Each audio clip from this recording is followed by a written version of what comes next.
የተቀየረ ነገር አለ? አረ የለም። እኔ እንጃ። እኔ በዚህ መንገድ አስቤው አላውቅም። ሁላችንም በጉጉት የምንጠብቀው የሐረግ ድራማ ክፍል 75 እንደሚከተለው ቀርቧል። ያፌት ኤፍራታን ህይወቷን ለመንጠቅ እጅጉን ከባድ ሁኔታ ነው ያለው። ያፌት ኤፍራታን እውነት ወዷት ሳይሆን ናታንን ለመበቀል ወይንም ደግሞ የናታንን ህይወት ሲኦል ለማድረግ በተሰማራበት ሰዓት ኤፍራታን የራሱ የግሉ ባደረገበት፣ ነገር ግን ኤፍራታ ደግሞ ናታንን አሳልፎ ላለመስጠት ያፌትን ለማግባት ተገዳለች። አሁን ላይ እውነታው ታውቋል።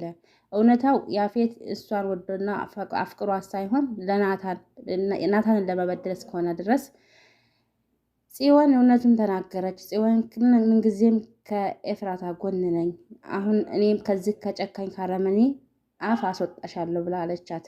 አሰላሙ አሌይኩም ወራህመቱላሂ ወበረካቱሁ። ውድና የተከበራችሁ የቻናል ቤተሰቦች ሰላም ጤና ይስጥልኝ። በያላችሁበት ዓለም ዳርቻ ሰላማችሁ ብዝት ይበልልኝ። እንዲሁም ክርስቲያን ወገኖቼ ሰላም ብያለሁ። ለዚህ ቻናል አዲስ ከሆናችሁ ሰብስክራይብ፣ ላይክ፣ ሼር እንድታደርጉ በትህትና በአክብሮት ጠይቃለሁ ማለት ነው። እንዲሁም ነባሮች ሼር፣ ላይክ ማድረጋችሁን አትርሱ። ስለምታበረታቱኝ እጅግ አድርጌ ነው የማመሰግነው። ቤተሰብ የሐረግ ድራማ ክፍል 75 እንደሚከተለው ቀርቧል። ቤዚ ከወትሮዋ በእጅጉን ተቀይራ ከታሰረችበት ሰዓት ጀምሮ የቤዚ የጸባዋ መቀየር እውነታው ምንድን ነው? ጽዮን እንዲሁም ማስታወሷን አሁን ላይ ጽዮን ሁሉን ነገር ማስታወስ የቻለችበት እውነተኛው ሚስጥር ታወቀ። ኤፍራታ ከነናታን ቤት ልብሷን ለመውሰድ በመጣችበት ሰዓት እጅጉን ብስቁልቁል ብላ ልብሷን ለመውሰድ በመጣችበት ሰዓት ያፌት ሉሊት ትልቁን ሚስጥር ስለነገረችው፣ ሉሊት እንግዲህ ለያፌት የነገረችውን ሚስጥር እሱን በተመለከተ ያፌት በንዴት ኤፍራታን አንገቷን አንቆ በጣም ከባድ ችግር አድርሶባታል። ቤዚ ለናታን ናቱ እኔ አንድ ነገር እንገርክ፣ እኔ የመጀመሪያዊቱ ያቺ የምታቀይ ጨካኝና ረመኔዋ ቤዚ አይደለሁም። አሁን ላይ እጅጉን ተቀይሬያለሁ። እስከ ዛሬ ድረስ ባደረግኳቸው ነገሮች ሁሉ በጣም ተጸጽቻለሁ። ኤፍራታም እህቴ ናት፣ አንተም ወንድሜ ነህ። ነገር ግን እናንተን አሳልፌ መስጠት ለእኔ ትልቅ ጸጸት ነው። እውነት እልሃለሁኝ ኤፍራታ በጣም ነው የምትወድህ፣ በጣም ነው የምታፈቅርህ። ነገር ግን አሁን ላይ እየተካሄደ ያለው እውነት ያፌት ወዷትና ፍቅሯት አይደለም። ነገር ግን አንተን ለመበቀል እስከሆነ ድረስ እኔም ደግሞ ያፌትን ለመበቀል እጅጉን እኔም ተነስቻለሁኝ። ስለዚህ አንተ ቆፍጠን በል። ምንድን ነው እንደዚህ የምትሆነው? በመጀመሪያ ኤፍራታን የምትወዳትና የምታፈቅራት ከሆነ በእሷ ላይ የመጣውን ሁሉ መስዋዕትነት መውሰድ አለብህ። ይህንን ስልክ እኔም ከጎን መሆኔን አስረግጬ እነግርሃለሁኝ። ነገር ግን አንተ ሁሉን ነገር እኔ እሷ ካልተጎዳች የኔ መጎዳት ምንም ማለት አይደለም። እኔ አሳልፌ እስካልሰጠኋት ድረስ እሷ ግን ወዳና ፈቅዳ ስለሄደች እኔ ምንም ማለት አይደለም። እኔ መደሰት ወይም ደግሞ ማልቀስና መቸገር አዲስ አይደለም እያልክ ነገሮችን ሁሉ እያደሰበስክ ባሳልፍካቸው ቁጥር ትጎዳለህ። እሷም ደግሞ ለእሷ ምንም ቦታ እንደሌለህ ነው የሚያመለክተው። ስለዚህ አንድ ነገር እንገርህ ናቱ፣ እባክህን ከተኛህበት ተነስ፣ እኔ ምንጊዜም ከጎንህ ነኝ። እሺ ናቱ እባክህን አለችው። ናታንም እኔ እኮ በሰቋቆልም ሆነ ተጎድቶ እንዲሁም ደግሞ በፍቅር መጎዳት እኮ አዲስ አይደለም። ስለዚህ ምን አድርግ ነው የምትይዝ? ምን ልሁንልሽ አላት ናታን። እንደዛ ማለት ሳይሆን አሁን አንተ ትናንትና የለበስከው ነው በሰርጉ ቀን የለበስከውን ልብስ ነው እስካሁን ድረስ ለብስ ያየሁህ። ልብስን አልቀየርክም፣ ሻወርም አልወሰድክም፣ ራስን እየጣልክ ነው። ይሄ ግን ለማን ነው? ማን ይረዳኛል ብታስባለክ አለችው። እኔ ብታጠብ ብለብስ ብቀይር ለማን ነው? ምክንያቱም እኔ ህይወት አደጋ ላይ ወርቋል አይደለ? እባካችሁን ተውኝ ያልኳችሁ አይደለ አለ ናታን። እንዲሁ እየተከራከሩ ባሉበት ሰዓት ጽዮንም እንዲሁም ደግሞ ሉሊት ሁሉም ባሉበት ኤፍራታ ዘገደው ብላ ቤት ገባች። ሁሉም በድንጋጤ ኤፍራታ ከየት መጣሽ አለቻት። ቤዚ ጓዜን አንዳንድ ልብሶችን የምፈልጋቸውን ጓዜን ለመውሰድ ነው የመጣሁት፣ በጣም ይቅርታ አለችና ኤፍራታ ሁሉንም መልከት ብላ ናታንን ስታየው እጅጉን ተበሰቋቁሏል። ናታንን ባየችበት ሰዓት አይኖቿን ከደን አድርጋ በጣም ተጸጸተች። ናታንም ልብስ ለመውሰድ ነው እንደመጣሽው አይ ልብስን እኮ ላኩልኝ ብትይ እኮ እንልክልሽ ነበር፣ መምጣት እኮ አይጠበቅብሽም ብሎ አላት ናታን። ኤፍራታም አይ እኔ ሰው ከማስቸገር ራሴ ብመጣ ይሻላል ብዬ መጥቻለሁኝ አለች። ዘገደው ብላ ወደ ክላሷ ገባች። ጽዮንም በጣም ተጸጽታ ኤፍራታ እኔ ካሁን ዛሬ እመጣለሁ እያልኩ ነበር፣ ወይም ደግሞ አንቺን ለማግኘት በጣም ነገሮችን ሁሉ እያመቻቸው ነበረ። በእርግጥ ትናንትና ባደረግናቸው ነገሮች ሁሉ ደስተኛ አይደለንም።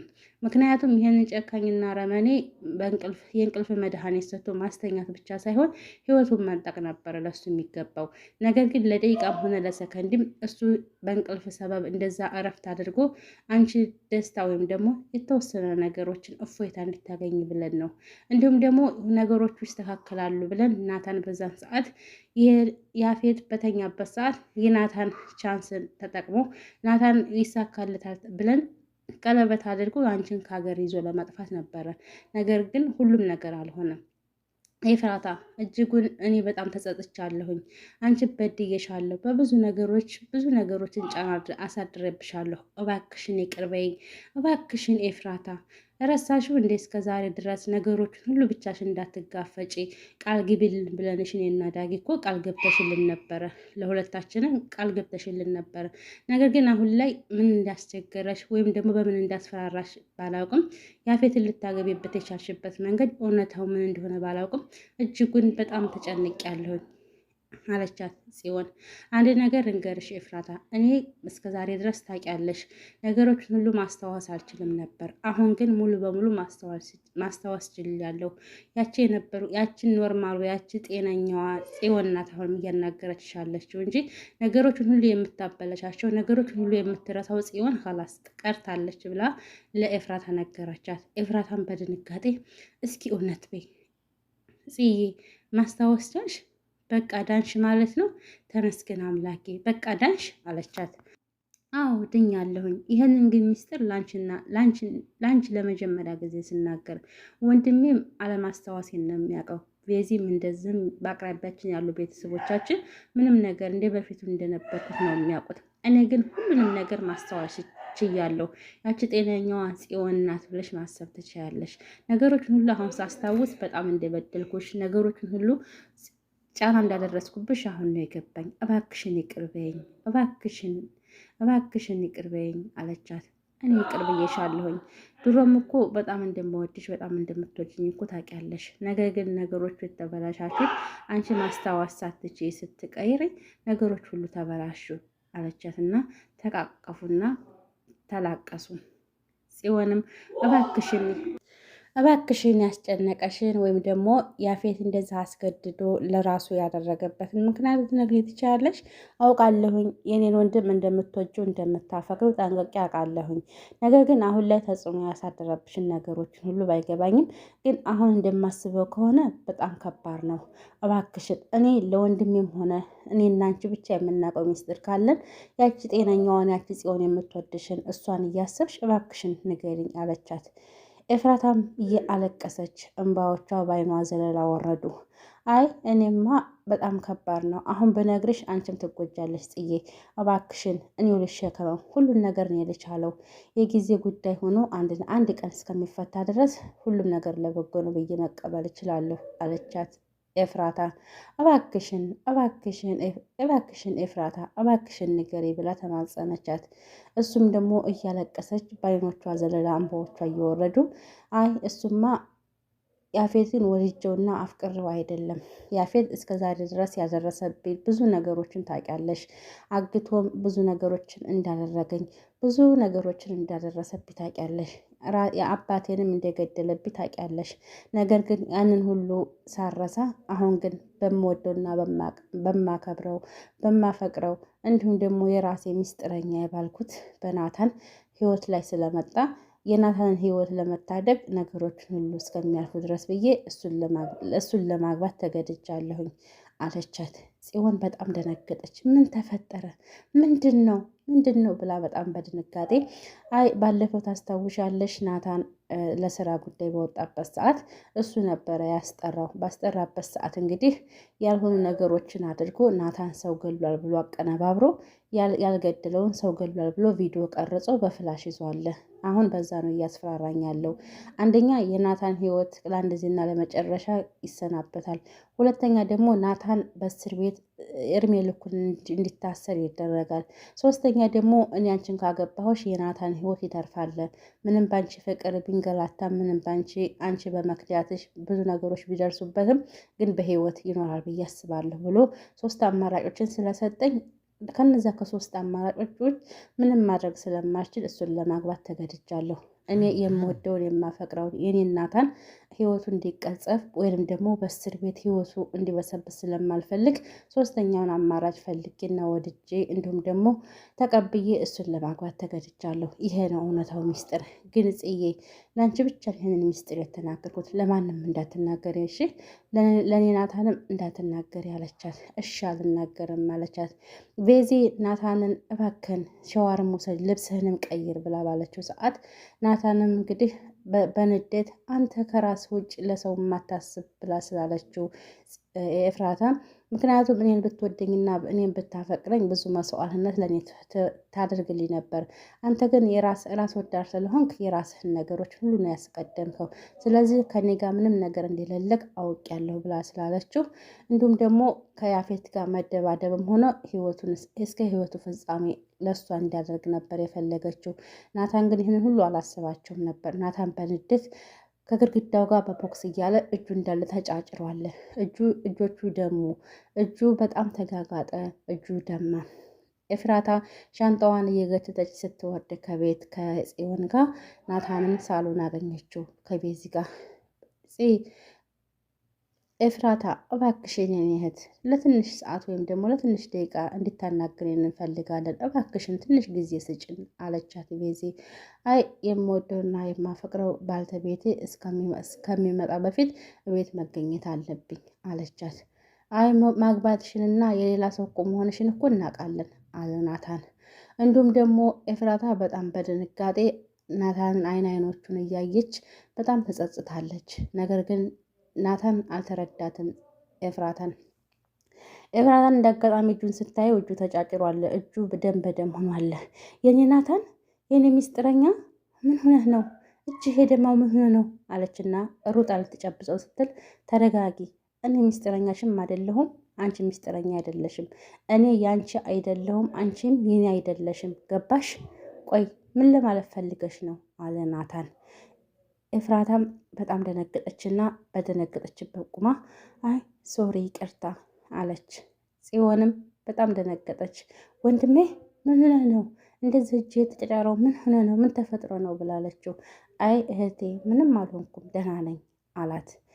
ኤፍራታም በድንጋጤ እባክሽን ጽ ሐኪም ቤት ይዘነው እንሄድ። ምን ተፈጥሮ ነው የኔ ናታን? ምን ሆነ ነው አለች። አሁንም ደጋግማ እኔ ያንቺ አንቺ የኔ አይደለሽም፣ እኔም ያንቺ አይደለሁም አልኩሽ አይደል እንዴ? አትሰሚም? አማርኛ አትሰሚም ማለት ነው አለና በቁጣ ኤፍራታን ገለመጣት። ኤፍራታም በጣም ሶሪ ይቅርታ፣ እኔ እኮ ያቺ የድሮዋ ኤፍራታ ነኝ። አንተ ግን ምንም ልትጸጸት የማትችለው ነገሮች ሁሉ እየተናገርክ ነው ያለው አለችው። አይ ሶሪ፣ ከዚህ በላይ ምን ልታደርጊ ነበር ያሰብሽው? ከዚህ በላይ ምን ለማድረግ ነበር ያሰብሽው? ብሎ ናታንም ተቆጣት ኤፍራታን። ጽዮንም ነገሮችን ሁሉ ስለገባት ኤፍራታ ወደና ፈቅዳ ስላልሆነ ያፌትን ያገባችው ሁሉን ነገር ሚስጥሯን ስለነገረቻት ለጽዮን። ጽዮንም በጣም ተናደደች። ወንድሜ አንተ መቼ ነው ልብ የምትገዛው? አትገልምጣታ፣ በጥሩ ነገር ለምን አትመልስላትም አለችው። እሷ ለእኔ ጥሩ ስትሆን እኮ ነው በጥሩ ነገር መመልስላት። እህቴ ተረጋጊ እንጂ አላት። አይ ቢሆንም አለችው። አሁንም ደግሞ ደጋግሞ ኤፍራታን በጣም እያዋረደ እየገለመጠ ስታየው ብላ ገልምጠው ኤፍራታም ልብሷን እንዲሁም ደግሞ ሻንጣዋን እየገተተች ከቤት ወጣች።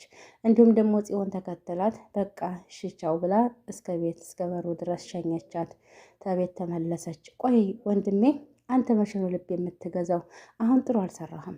ይሄ ነገር ያደረግከው ነገር ሁሉ ትክክል አይደለም አለ ጽዮን። እንዲሁም ደግሞ ቤዚ ናቱ አሁን ያደረገው ነገሮች ሁሉ አነጋገር ሁሉ ትክክል አይደለም። ኤፍራታ በጣም እንደምትወድክ በጣም እንደምታፈቅርክ ጠንቅቄ ያውቃለሁ። ማንኛውም ሰው ያውቃለ። ነገር ግን አንተ ቦታ አልሰጠሃትም። ለእሷ መስዋዕትነት የሚከፈለውን ሁሉ መስዋዕትነት አልከፈልክም። እሷ ግን ይገባኛል የሆነ ነገር ያደረጋን ነገር አለ ብዬ አስባለሁ፣ ምንም ባላቅም አለችና ፌዚ ለናታን መልስ ሰጠችው። አይ እንግዲህ ይህን ነገሮች ሁሉ እያፋፈራችሁ አታምጡብኝ። እኔ ምንም የማላቀውን ምንም አልቋል ብላ አደለ ሄደችው። ስለዚህ አማራጭ መርጣ አደለ ሄደችው። ስለዚህ ይመቻት፣ ከኔ ህይወት ጋር ትውጣል በቃ ብሎ ናታን ተናገረ። እንዲሁም ደግሞ ቢኒያም ጽዮን ስልክ ስደውላት አታነሳም፣ የሰርጉ ቀን ተገናኘን ወደ ተገናኝተን አናቅም ብሎ ለገኒ ነገራት። ገኒ አላየች ይሆናል ቢኒ ተረጋጋ፣ ነገሮችን ሁሉ ለምን በመልካም ነገሮች አታያቸውም? ስልኩን አላየች ይሆናል ወይም ደግሞ ቢዚ ሆና ሊሆን ይችላል ስልኩን ያላነሳችልህ አለችው። ቢኒያምም አይገኒ እኔ እኮ ስልክ አላነሳም ስትል ኦንላይን አይቻት ቴክስት አድርጌላት ቴክስቱንም ማይታ ዝም አለች። ምን እንደተፈጠረ ባላቅም ምንድን ነው ምን አርግ ነው የምትለኝ? እኔ እየወደድኳት እያፈቅርኳት እሷ በቃ አልተረዳችኝም ማለት ነው ገኒ አላት። አይ ትረዳሃለይ፣ የማይረዳ ሰው የለም። ግን እስኪ የተወሰነ ነገሮችን በመልካም ነገር ፍታቸው። ቢኒ ምን ሆነህ ነው አለችው ገኒ። አይ እሱማ ነገሮችን ሁሉ በመልካም ከወሰድናቸው ነገሮች ሁሉ መልካም ናቸው። ግን የጠረጠርኩት ምን ሰምታብኝ ነው ወይስ ደግሞ ምን አድርጌ ነው ብዬ ነገሮችን ሁሉ በጣም ተካበዱብኝ አለ ቢኒያ። ገኒም አይ አብሽር ለኸይር ነው። እስኪ ወይም ደግሞ አለችበት ቤቷ ድረስ ሂድና ምን እንደተፈጠረ ወይም ደግሞ ስልኩን አላየችው ከሆነ ስልኩን ካላየችው ሂድህ በአካል እስኪ አግኛትና ሰላም በላት ቢንዬ አለችው ገኒ። እሺ ገኒ አለ ዳጊም። በጣም በኤፍራታ በተደረገው ነገር በጣም አዝኗል። ጓደኛው መጣ። እሺ ጓደኛ እንዴት ነህ አለው። የያፌት ያክስቱ ልጅ ደህና ነኝ፣ እንዴት ነህ ሰላም ነው አለው። ደህና ነኝ ጓደኛዬ፣ ግን እኮ አንተ ልዕልት እኮ የሆነች እኮ እህት እኮ አለችህ። እስከዛሬ ድረስ ለምን እንደዚች ያለ ቆንጆ ልዕልት እህት መኖርህን ለምን አልነገርከኝም? ብትነግረኝ ኑሮ እኔ አስቀድሜ ለራሴ አድርጋት ነበር። ግን አጎቴ ወይንም ደግሞ ይሄ አረመኔ አጎቴ ወሰዳት። አይገርምም? ግን እኮ አጎቴ ታድሏል። በጣም እኮ እድለኛ ነው እንደዚች ያለ ቆንጅዬ ልዕልት ማግባቱ አለው ዳጊን። አይ እሱማ ታድሏል፣ እሷ ናት እንጂ ይህንን ጨካኝ አረመኔ እህቴ ይሄዚህ ጨካኝ አረመኔ ጋር ገባችብኝ አለና ዳጊ መሬቱን እንትን እያለ ተናገረው። አይ እሱ እንኳ አጎቴም ሆነ እሷም እድለኛ ናቸው። አጎቴን የመሰለ ሰው በማግኘቷ እሷም እድለኛ ናት እኮ አለው። አይ እሱ እንኳ እድለኛ የሆነው ሰው ሁሉም ሰው ጠንቆ ያውቀዋል አለና ዳጊ መልስ መለሰለት። እንዲሁም ሉሊት እንግዲህ በቤት በነበረችበት ሰዓት ኤፍራታ ቤት ስትመጣ ሉሊት አይታት ነበረ። ሉሊት ሩጣ ለያፌት ደውላለታለች። ሰላም አለቃ እንዴት ነህ? ደህና ነህ ሆይ? ሰላም ወይዘሮ ሉሊት ሰላም ነው አላት። ሰላም ነኝ፣ ደህና ነኝ። የሆነ ሚስጥር የምናገር ነበረኝ። የት ነው ያለኸው አለችው። አይ እኔ አሁን ሩቅ ቦታ ነው ያለሁት። ምንድን ነው? በስልክ የሚነገር ከሆነ መናገር ትችያለሽ ብሎ አላት። አረ በስልክ የሚነገር አይደለም፣ በአካል ነው መንገር የምፈልገው፣ የሚቻለውም ደግሞ በአካል ነው ብላለችው። እሺ እደውልሻለሁኝ እንገናኛለን አላት። እሺ ብላ እንግዲህ ለያፌት በደወለችበት ሰዓት መልሶ ደውሎላት ተገናኙ። አቶ አለቃ አንድ ነገር ልነግርህ ነበረ። ንግስት ወይም ደግሞ የምትወዳት የምታፈቅራት አዲሷ ሚስትህ እንዳገባት አማቻችን እንደሆንክ ታውቃለህ አይደለ? ግን ነገሮቹ አሁን ላይ ደግሞ ደስ እያሉኝ አይደለም። ዛሬ ከነናታን ጋር መታ ነበር። ከነናታን ጋር ወይም ደግሞ ከኛ ቤት መታ ነበር አዲሷ ሙሽራይቱ ሚስትህ። ግን በሰላም ነው ፈቅደህላት ነው የመጣችው አለችው። ምን ማለት ነው? ምን ለማለት ፈልገሽ ነው ብሎ ገለመጣት። አይ እኔ እኮ እንድትቆጣኝ እኮ አይደለም፣ አንድ ነገር ነው የጠየቅኩ አይደለ? ከሆነ ነው ካልሆነ ደግሞ አይደለም ብለህ እኮ መመለስ አለብህ አለችው። ንገሪ ነው የምልሽ አንቺ ሴትዮ ንገሪ ነው የምልሽ አይደለ? አትነግሪኝም አላት። በቃ እነናታን ቤት መጣ ነበር አልኩ አይደለም ብሎ በቃ ከዚህ ከመኪና ውስጥ ትወርጅልኛለሽ አትወርጅም ብሎ እሷንም አፋፍቶ ከመኪና ውስጥ አውርዶ እየዘለለ ቤት ሄደ። ቤት እየዘለለ በሄደበት አንቺ ኤፍራታ እያለ ክንዱን ገትሮ በቤት ሄደ። ኤፍራታ ከደረጃው ላይ እየተንደረደረች ወዳ ምንድን ነው ያፌት ምን ተፈጥሮ ነው? አቤት አለሁ እያልኩ አይደለ አለችው። የት ነበርሽ? የት ነበርሽ አንቺ አረመኔ አውሬ የት ነበርሽ ብሎ አንገቷን ስቅስቅ አድርጎ ይዞ የት ነበርሽ እያለ አይ እቤት ሂጄ ነበረ ልብሴን፣ አንዳንድ ነገሮች የምፈልጋቸውን ነገሮችን ላመጣ ቤት ሂጄ ነበር ብላለችው። ማን ፈቅዶልሽ ነው? በማን ፍቃድ ነው ሄድሽ? ብሎ አንገቷን እንቅ አድርጎ ኤፍራታ እንግዲህ ትሞትም ትዳንም ባናውቅም እዚህ ላይ ድራማው አቁሟል። በሚቀጥለው በሌላ ቪዲዮ እስከምንመጣ ድረስ ቪዲዮውን ሰብስክራይብ፣ ላይክ፣ ሸር እያደረጋችሁ አበረታቱኝ። ወዳችሁና ፈቅዳችሁ ስለምትከታተሉኝ እጅግ አድርጌ ነው የማመሰግነው። አሰላሙ አሌይኩም ወራህመቱላሂ ወበረካቱ።